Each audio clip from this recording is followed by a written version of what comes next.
The breaking point. The final straw. Commander Sarah Chen stared at the holographic message floating above her desk in the Earth Defense Command Center. The alien symbols pulsed with an angry red glow as the translation software converted the Galactic Assembly's latest demand into readable English.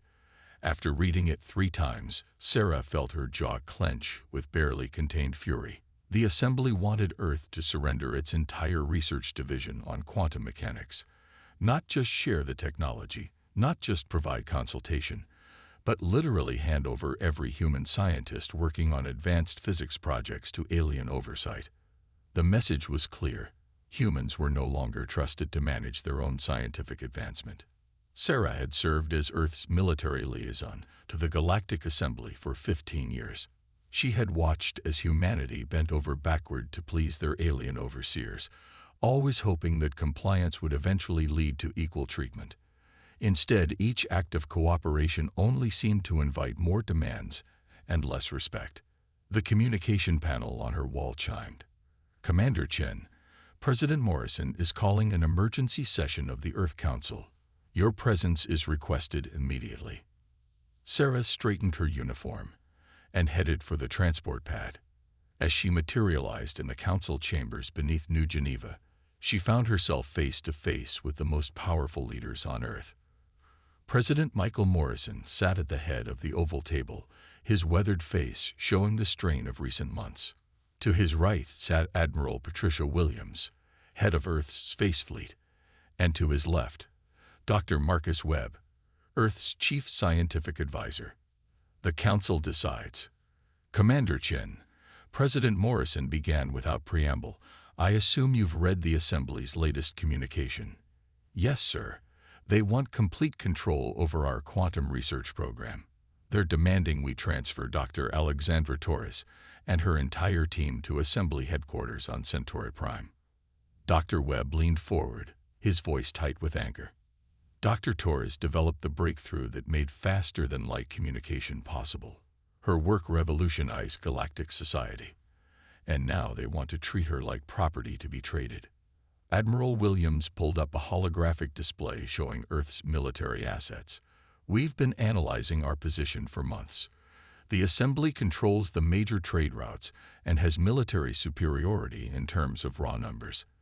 But our ships are more advanced than they realize." President Morrison stood and began pacing around the table. "For 200 years, we've played by their rules. We joined the Assembly believing we would be partners in building a better galaxy. Instead, we became their most productive colony. They take our innovations, our people, our resources, and give us nothing but condescension in return." Sarah had seen the statistics. Human engineers designed the life support systems used on 80% of Assembly ships. Human programmers wrote the software that ran galactic communication networks. Human doctors had developed the medical treatments that saved billions of alien lives during the Great Plague of 2387. Yet when Earth requested representation on the Assembly Council, they were told humans needed another century of cultural development before being ready for such responsibility. "What are our options?" Sarah asked. Dr. Webb activated another display. "I've been working with our intelligence division. The Assembly isn't as unified as they appear. 3 major species blocks are barely holding together through economic necessity. The Zephyrian Empire controls the shipping lanes, but depends entirely on human-designed navigation systems. The Crystalline Collective manages galactic banking, but uses computational methods developed on Earth. The Aquatic Federation runs the mining operations but relies on human engineers to maintain their equipment." Admiral Williams smiled grimly. "In other words, they need us more than we need them." President Morrison stopped pacing and looked directly at each person around the table. "I'm proposing something that will be seen as either the boldest or the most foolish decision in human history. I want to withdraw Earth from the Galactic Assembly completely." The room fell silent. Sarah felt her heart racing as the implications sank in. This wasn't just about refusing one demand. This was about declaring independence from the most powerful political entity in the known galaxy. "Sir," Sarah said carefully, That would mean recalling all human personnel from assembly projects. It would mean ending all trade agreements and diplomatic relations. They might see it as an act of war. They might. Morrison agreed. But they also might realize what they're about to lose. The withdrawal begins. The vote was unanimous. Within 6 hours, Earth transmitted a formal notice of withdrawal to Assembly headquarters. The message was brief and professional. Earth was exercising its sovereign right to leave the Assembly, effective in 72 hours. All Assembly personnel had that long to depart Earth space, and all human citizens working on Assembly projects would be returning home. Sarah coordinated the massive logistical operation from Earth Defense Command. Transport ships launched every few minutes, heading to Assembly worlds to collect human workers. The recall affected over 2 million Earth citizens scattered across the galaxy. The first alien response came from Ambassador Kethvar of the Zephyrian Empire. The tall, blue-skinned diplomat appeared on the main communication screen, his usually calm demeanor replaced by obvious agitation. Commander Chen, this withdrawal is madness. Earth cannot survive outside the Assembly's protection. Your people will starve without access to galactic trade networks. Sarah maintained her diplomatic composure. Ambassador, Earth appreciates the Empire's concern, but our decision is final. We have 48 hours remaining for Assembly personnel to depart our space. You don't understand the consequences, Kethvar insisted. The Assembly provides stability, security, economic opportunity. Without us, Earth will become isolated and vulnerable. Perhaps, Sarah replied, but we'll be free to make our own choices about our future. The ambassador's expression grew darker. This decision will be remembered. The Assembly does not tolerate rebellion. After the communication ended, Admiral Williams joined Sarah in the command center. That sounded like a threat. It was, Sarah confirmed. But look at this. She activated a display showing real-time data from across the galaxy. Already, reports were coming in of technical failures on Assembly worlds. A major communication relay in the Andromeda sector had gone offline. 3 Zephyrian battle cruisers were stranded in space with navigation system failures. The Crystalline Collective's primary data processing center was experiencing cascading software crashes. It's starting already, Admiral Williams observed. 200 years of human innovation holding together their society. And it's all beginning to unravel. The human exodus. Dr. Rebecca Santos had spent 12 years working on Kepler Station, the Assembly's premier research facility. As head of the human engineering team, she had overseen the development of the station's revolutionary power generation system. Now she stood in the shuttle bay with 46 other human workers, waiting for transport back to Earth. Dr. Santos called out Chief Engineer Voxai, one of her crystalline colleagues. Please reconsider. The power core you designed is already showing instability. We need your expertise to prevent a catastrophic failure. Rebecca felt genuinely sorry for her alien friend. They had worked together for years, sharing ideas and solving problems. But Earth's orders were clear. I'm sorry, Voxai. I've transmitted all the technical documentation to your team. Everything you need to know is in those files. The documentation describes what the system does, but not how you made it work so efficiently. There are improvements you made that aren't recorded anywhere. Rebecca realized the truth of what he was saying. Over the years, she and her team had made thousands of small modifications and optimizations. Most were so minor they hadn't bothered documenting them. But together, they made the difference between a functional system and a masterpiece of engineering. Similar scenes were playing out across the galaxy. On mining asteroids, human supervisors were explaining operations to alien replacements who had never paid attention to the details. In space shipyards, human designers were trying to transfer knowledge that existed only in their experience and intuition. In medical facilities, human doctors were briefing alien colleagues on treatment protocols that had evolved through practical application rather than theoretical study. The Assembly's panic. 3 days after Earth's withdrawal became official, High Chancellor Zorthak called an emergency session of the Assembly Council. Representatives from 12 species gathered in the Great Chamber on Centauri Prime, their voices raised in argument and accusation. "This is a disaster," declared Trade Minister Fellera of the Aquatic Federation. "Our mining operations in the Outer Rim have lost 40% efficiency in just 3 days. The human supervisors understood equipment that our engineers have been taking for granted. The situation is worse in our territory," admitted Fleet Admiral Quindar of the Zephyrian Empire. 17 of our ships are currently stranded due to navigation failures. The backup systems don't match the primary systems because humans modified everything over the years without updating the official specifications. Chancellor Zorthak, a massive insectoid creature from the Hive Collective, clicked his mandibles in frustration. "How did we become so dependent on one species? The humans represent only 3% of Assembly membership." Minister of Science Kalarin activated a holographic display showing galactic infrastructure. Red warning indicators were spreading across the map like a plague. The humans didn't just participate in our projects. They improved everything they touched. Our computer networks run faster because of human algorithms. Our ships travel farther because of human engineering. Our medical treatments work better because of human research. They became the glue holding our technological civilization together. Then we forced them back, Admiral Quindar declared. "Blockade Earth space. Cut off their food shipments. They'll surrender within months." "With what ships?" Trade Minister Fellera asked pointedly. "Half your fleet is broken down, and the other half depends on human-maintained support systems." Earth's new path. While the Assembly struggled with cascading failures, Earth was discovering its own hidden strength. Dr. Alexandra Torres stood in her laboratory, no longer constrained by Assembly oversight protocols. For the first time in her career, she was free to pursue research without asking permission from alien bureaucrats. "The preliminary results are incredible," she told President Morrison during their weekly briefing. "Without Assembly restrictions, we've made more progress in quantum communication in 1 week than in the previous 2 years. We're close to developing instantaneous communication across any distance." "What about our colonies?" Morrison asked. "Can we maintain contact with human settlements outside Earth space?"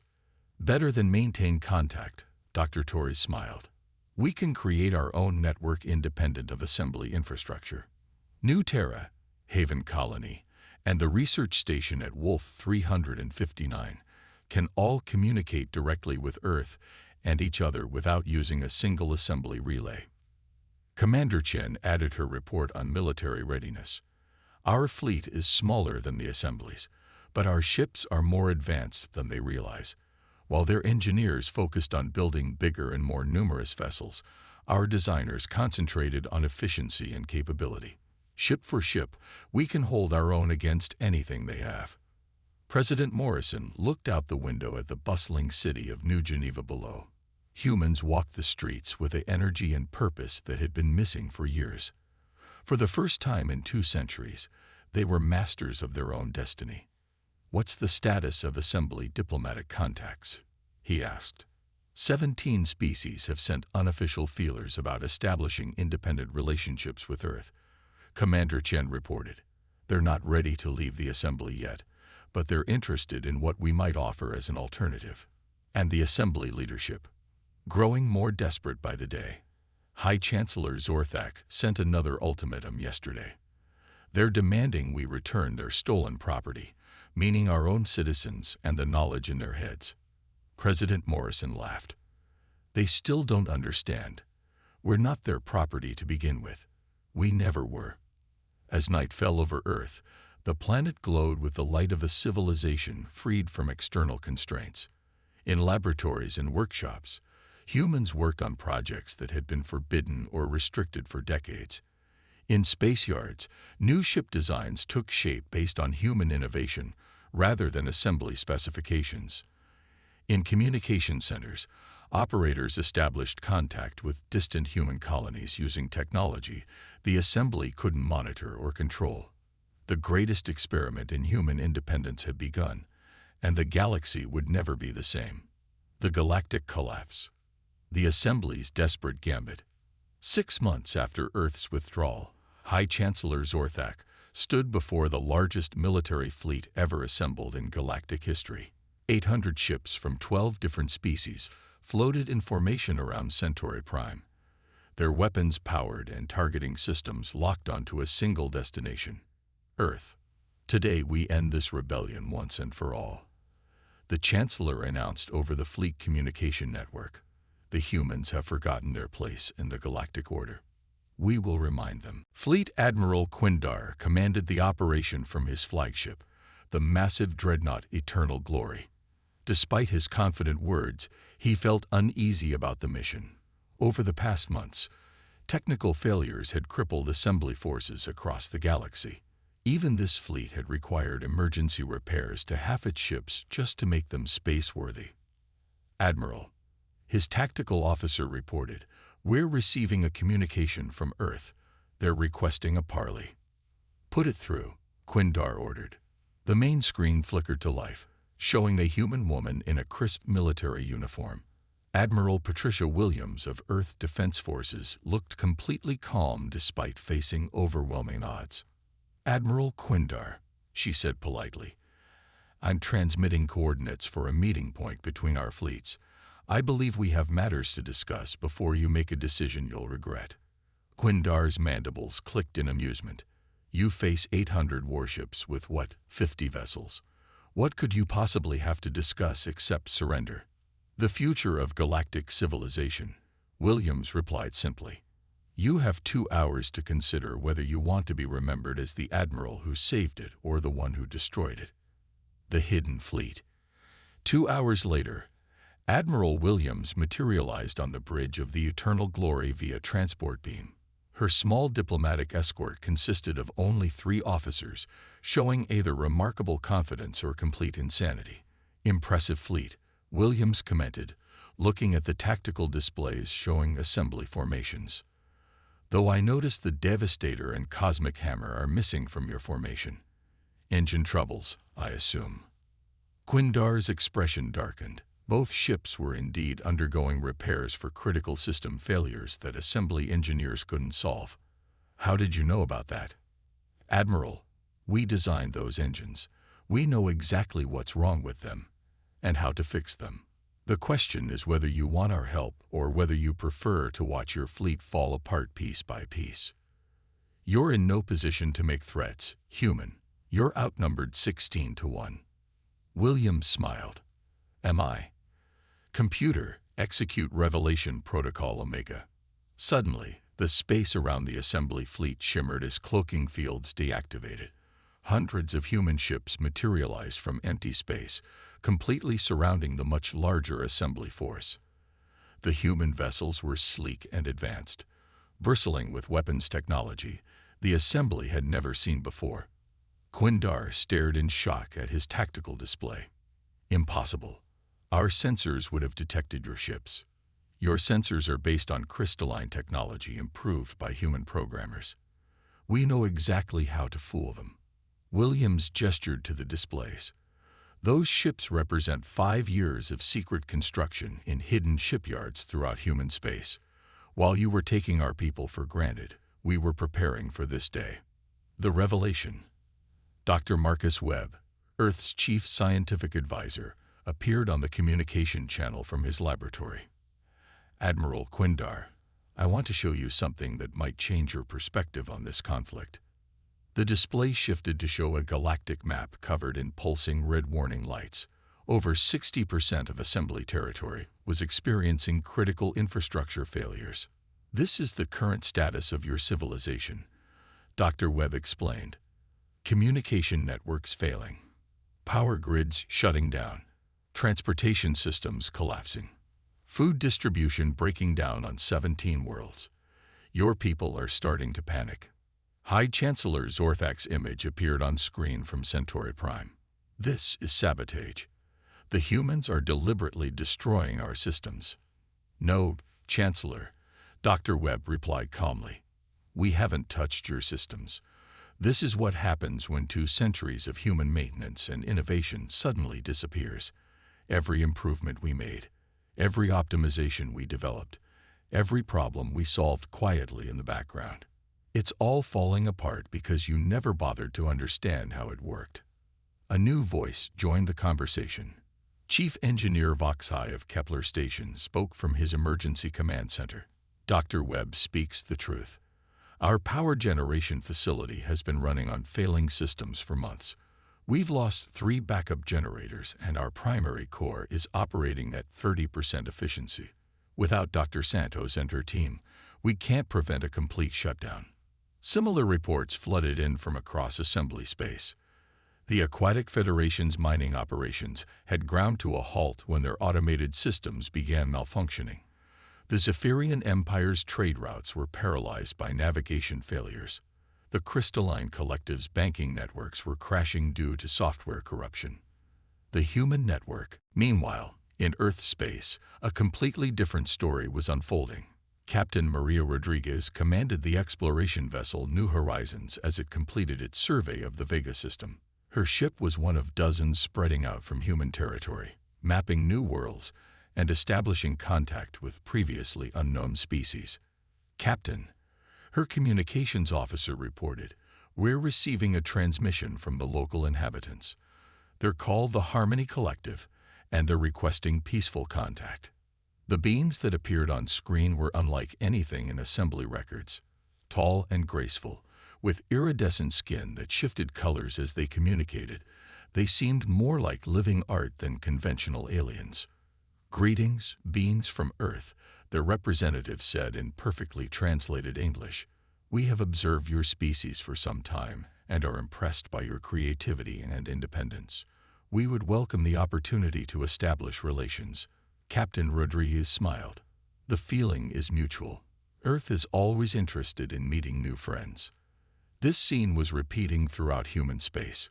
Earth's withdrawal from the assembly had opened up new possibilities for exploration and diplomacy. Without assembly restrictions dictating which species humans could contact and how, Earth ships were discovering entire civilizations that had remained hidden from galactic politics. Dr. Alexandra Torres had established communication networks connecting not just human colonies, but dozens of species who preferred independence to assembly membership. The Harmony Collective, the Silicon Builders of Arcturus, the Energy Dancers of the Magellanic Clouds, all were joining what was becoming known as the Independent Alliance. The collapse accelerates. Back in assembly space, the situation had become critical. On Zephyrian Prime, riots had broken out when the planetary power grid failed for the 3rd time in a week. The massive cities that housed billions of beings were dependent on human-designed infrastructure that no one else fully understood. Trade Minister Felera of the Aquatic Federation transmitted an emergency message to the standoff at Earth. "Admiral Quindar, you must end this confrontation immediately. The Outer Rim mining colonies are reporting complete system failures. Food shipments to 17 worlds have stopped. We're facing the collapse of interstellar commerce." Emperor Clicksthak of the Hive Collective added his own plea. "Our biological processing plants require precise environmental controls developed by human scientists. Without those systems, we cannot produce the medications that keep our population healthy. Billions of my people will die if this continues." Admiral Williams watched as the most powerful beings in the galaxy begged for human assistance. "This is what we tried to tell you for 2 centuries. Partnership works better than domination. Cooperation achieves more than control." High Chancellor Zorthak appeared on the communication channel, his usual arrogance replaced by desperation. "What do you want? Territory, resources, representation on the council. Name your price." "We don't want to rule anyone," President Morrison said, joining the conversation from Earth. "We want to be free to develop our own potential and help others do the same. The assembly model of rigid hierarchy and central control doesn't work for us." The new galactic order. Admiral Quindar looked around his bridge at officers from a dozen different species. All of them were watching him, waiting for his decision. The choice was clear. Attack Earth and watch galactic civilization collapse, or find a way to move forward. "Admiral Williams," he said finally, "What are you proposing?" "A new model," she replied.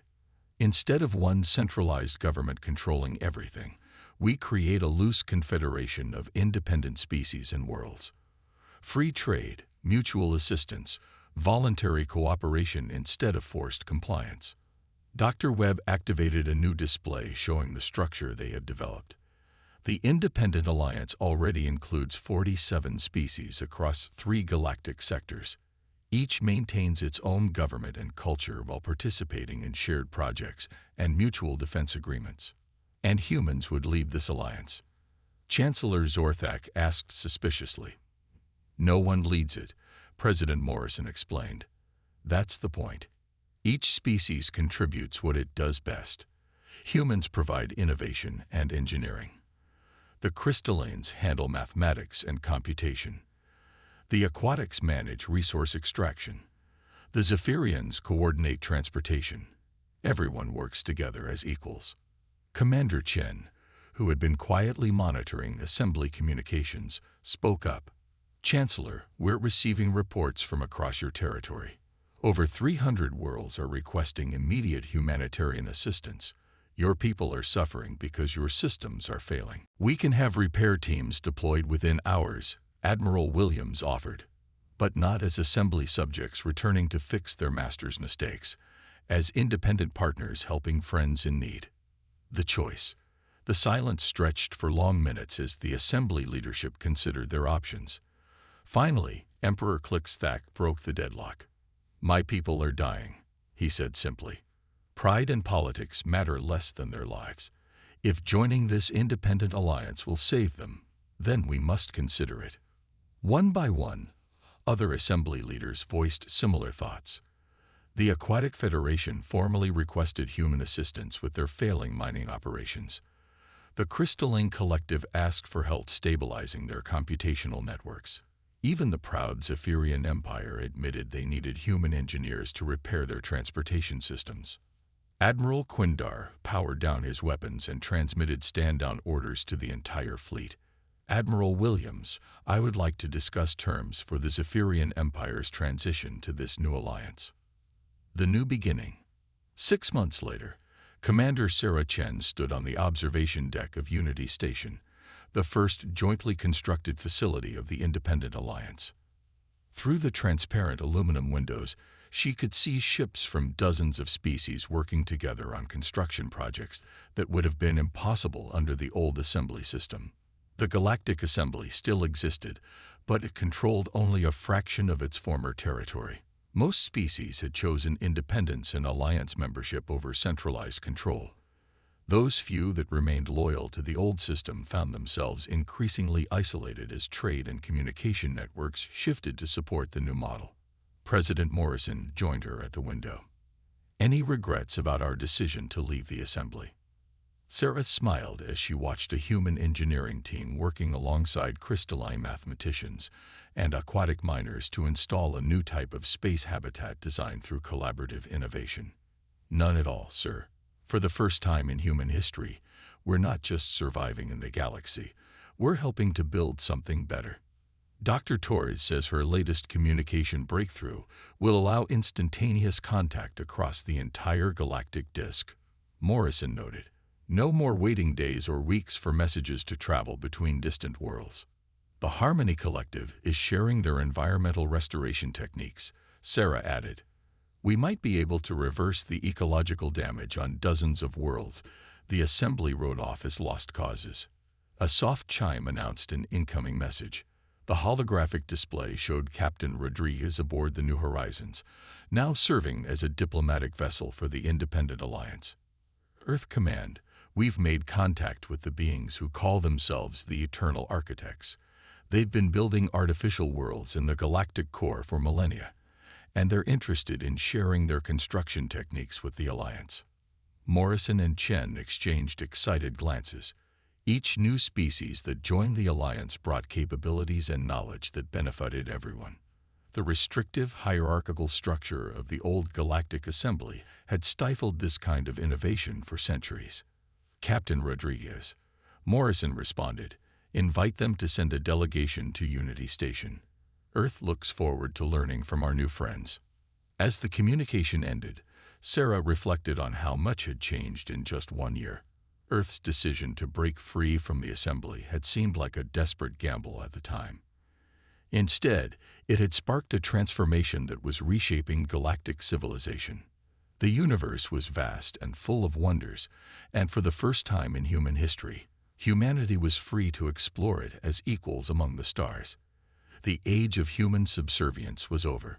The age of true galactic cooperation had begun.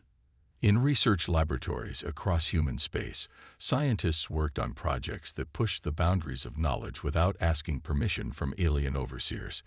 In space yards, engineers designed vessels that embody human ingenuity rather than assembly requirements. In diplomatic halls, humans met with alien species as partners and friends rather than junior participants in someone else's empire. The gamble had paid off. Earth had broken free from the chains of the past and helped forge a future where every species could reach its full potential. The galaxy was no longer ruled by fear and control, but guided by hope and cooperation. And at the center of it all, the small blue world that had dared to say no to galactic tyranny continued to spin peacefully through space, its people finally free to write their own destiny among the stars.